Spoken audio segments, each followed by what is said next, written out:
Bonjour à tous, on se retrouve aujourd'hui pour voir comment faire une tresse lettonne ou tresse baltique qui fait une belle décoration justement pour ici sur un chapeau, mais qui peut être utilisé aussi dans divers projets, des bas, des mitaines, des chandails. Donc, pour commencer, on doit commencer avec un rang de préparation. Donc ici, vous avez le rang qui a été fait auparavant avec tout à l'endroit. On alterne une rouge, une blanche, tout le long jusqu'au début du rang.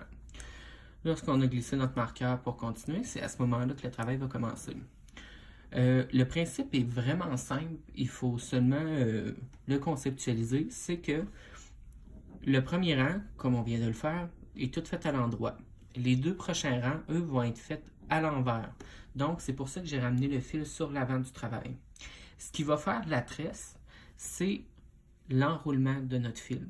Étant donné que quand on tricote à l'envers, le fil suit sur l'avant, mais à ce moment-là, c'est en faisant suivre le fil sur l'avant et en alternant nos fils, mais toujours dans la même direction, qui vont finir par se croiser comme ça tout au long de l'ouvrage. Plus serré, c'est sûr, là, à chaque membre. C'est ça qui va faire la tresse. On va faire la première moitié comme ça, puis en revenant au deuxième rang, ben, ça serait le troisième rang, mais le deuxième rang à l'envers, à ce moment-là, on va croiser les fils, mais dans l'autre sens. Donc, à ce moment-là, l'angle de twist va s'en aller, par exemple, dans ce sens-là, tandis que le prochain rang va s'en aller dans ce sens-là. Donc, on commence. Donc, première maille, ici, maille rouge. On tricote les mailles rouges avec le rouge, maille blanche avec le blanc. Donc, on prépare ici. Étant donné qu'on doit entourer le fil, à ce moment-là, je ne fais pas de technique de tension avec les doigts comme à l'habitude, mais à ce moment-là.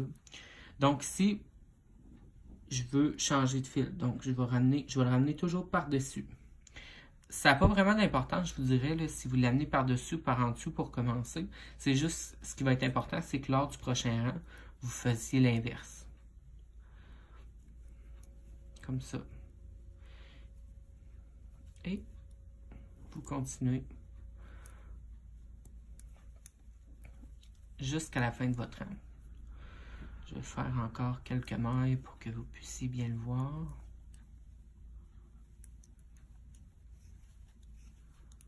Puis on y va pas trop serré non plus parce que en laissant les bouts qui se croisent, parce que c'est ça ici qu'on voit, en les laissant relativement pas lousses, mais pas trop serré non plus, à ce moment-là, ça fait qu'on les voit vraiment plus, puis la tresse à la fin, elle va plus sortir du travail. Donc regardez, on commence tout de suite à voir là, que ça pointe vers la gauche. Et lorsqu'on va revenir puis qu'on va croiser le fil dans l'autre sens, à ce moment-là, ça va croiser vers la droite.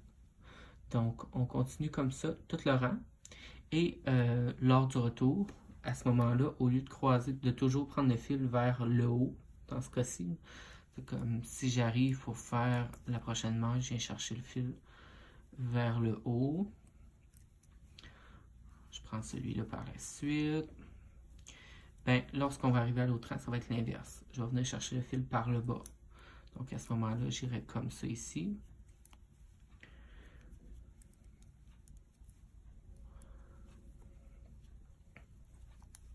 Sinon, une autre chose importante quand même, je crois pas que ce soit par rapport à ma technique parce que j'ai essayé de faire de la recherche au niveau de d'autres vidéos, des patrons comme ça, mais le début du rang est toujours caché.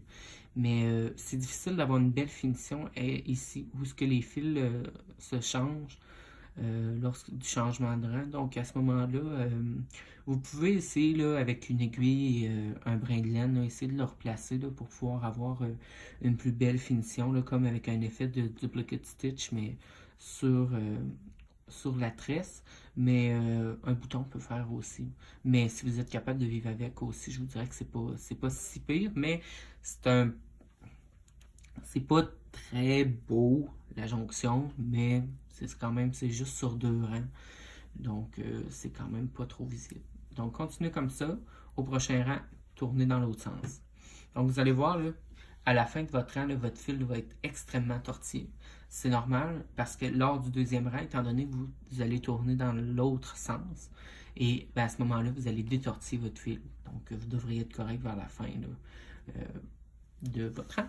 Donc, bon tricot. Et si vous avez des questions, n'hésitez pas à revisionner la vidéo et prendre certaines notes. Merci.